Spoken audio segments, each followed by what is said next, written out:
کہ اب یہ کن مولویوں کے ہتھے ہم لوگ، یعنی اب یہ چیزیں گرامر جو ہے قرآن کی وہ ڈسکس ہوگی. بٹ یہاں پہ میرے ساتھ بیٹھے ہیں اس وقت علامہ ابتسام علیہ ظہیر اور حافظ سلمان بٹ صاحب. لیکن ان سے پہلے میں ان سے بات کروں، آپ کو اور ان کو میں ایک چھوٹی سی چیز دکھانا چاہتا ہوں جو ہمارے رپورٹر نے آن دا اسپاٹ جا کے کی تھی. یہ پہلے کی بات تھی.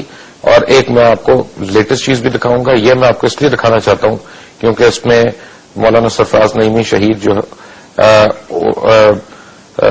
ان کا بھی شاید ہم آپ کو سارٹ دکھا سکے. لیکن پہلے آپ کو میں ذرا لیٹسٹ سچویشن وہاں پہ دکھا دوں کیا ہے.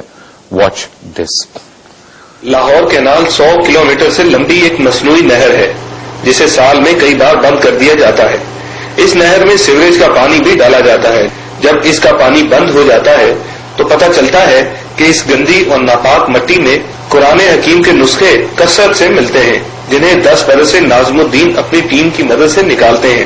یہ کاروباری شخص اپنا سب کچھ بھلا کر روزانہ اپنی اس خود ساختہ مقدس ذمہ داری نبھاتے ہوئے نہر کے کسی ایک ٹکڑے کو پکڑ لیتا ہے جہاں سے منو خستہ حال شہید قرآن نکالتا ہے. میں کیا بیان کروں؟ ایز اے مسلم میں کہتا ہوں یا اللہ یہ اس عذاب سے پوری قوم کو بچا، مجھے ہی بچا، اس پوری قوم کو بچا. لیکن حالت یہ ہے کہ کوئی اللہ کا نام گندگی میں سے آپ نکالیں یا کیچڑ میں سے نکالیں. یہ قرآن مجید ہم جیسے مسلمانوں نے ہی شعوری یا لاشعوری طور پر چلتے پانی میں بہائے ہیں. وہی قرآن ہے جس کا ایک ایک طاقتور لفظ ہم پر اللہ کا احسان ہے. قرآن امت مسلمہ کا سب سے قیمتی اثاثہ ہے اور پاکستان کو اسلام کا قلعہ بھی کہا جاتا ہے. لیکن اس قلعے میں اس کی بے حرمتی کے ہم خود ہی ذمہ دار ہیں.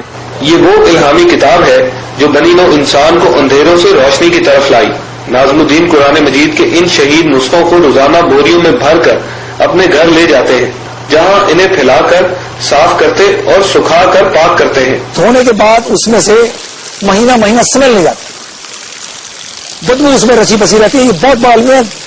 ساری قوم کو معافی مانگنی چاہیے اس بے ادبی پہ. یہ قرآن کا خادم مصنوعی ندی نالوں کے سیوریج والے پانی میں قرآن آیات کو بہانے کے خلاف ہے جس کا واحد حل قرآن مجید کے اچھے کاغذ پر اشاعت ہے جس کو قرآن بورڈ کی اجازت کے مطابق ری سائیکل کر کے نیا کاغذ بنا لیا جاتا ہے.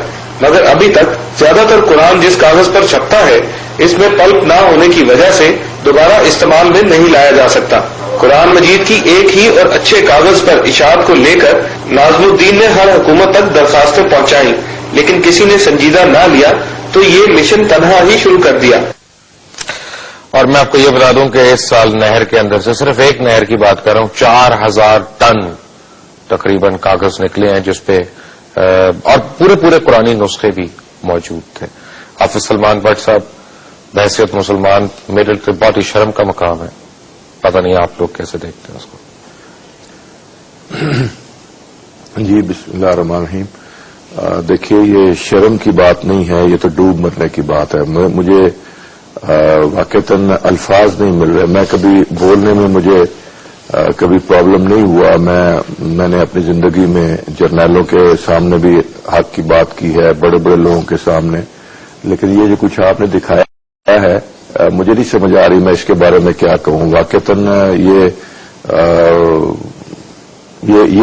عذاب ہے جو اس وقت ہمارے اوپر نازل ہو رہا ہے. یہ قرآن مجید کی بے حرمتی اور اتنے ٹنوں کے حساب سے نکلنا، یہ تو میرا خیال ہے کہ ہماری قوم کے اوپر میں بعض اوقات سوچتا ہوں کہ بنی اسرائیل جو ہے وہ 40 سال تک وہ صحرائے سینا میں دربدر ہوتی رہی اور 40 سال کے بعد پھر اس کو معافی مل گئی اور وہ اس کا جو بدقسمتی کا دور تھا وہ ختم ہو گیا. لیکن ہم تو 62 سال ہو گئے ہیں، ہماری بدقسمتی کا دور کب ختم ہوگا؟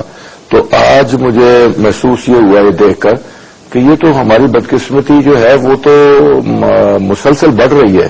یہ تو ہماری جو ہے وہ عذاب کا دور اور ہماری سزا کا دور تو شاید کوئی تصور ہی نہیں ہے. یہ جو کچھ ہوا ہے یہ مجھے آپ ضرور بتائیں. یہ جو صاحب ہیں جن کا بھی نام لیا ہے ان کا پتہ بتائیں، میں ان کے ساتھ مل کر انشاءاللہ جو انسانی بس میں ہے وہ کرنے کی کوشش کی. ہماری ذمہ داری ہے. اور مجھے یہ بتائیں کہ انسانی بس میں یہ نہیں ہے کہ 2004 سے آپ کی قومی اسمبلی میں ایک بل گیا ہوا وہی پاس ہو جائے، اس کے لیے لانگ مارچ نہیں ہونی.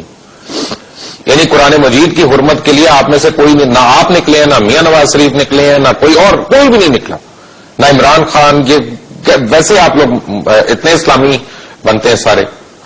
جی اصل میں دیکھیے قوانین تو موجود ہیں، امپلیمنٹ نہیں ہو رہے. اب پورا اردو بازار آپ کا بھرا ہوا ہے جو اس سے کم گرامیج پہ قرآن مجید چھاپ رہے ہیں. کیا یہ حکومت پنجاب کو نظر نہیں آ رہا؟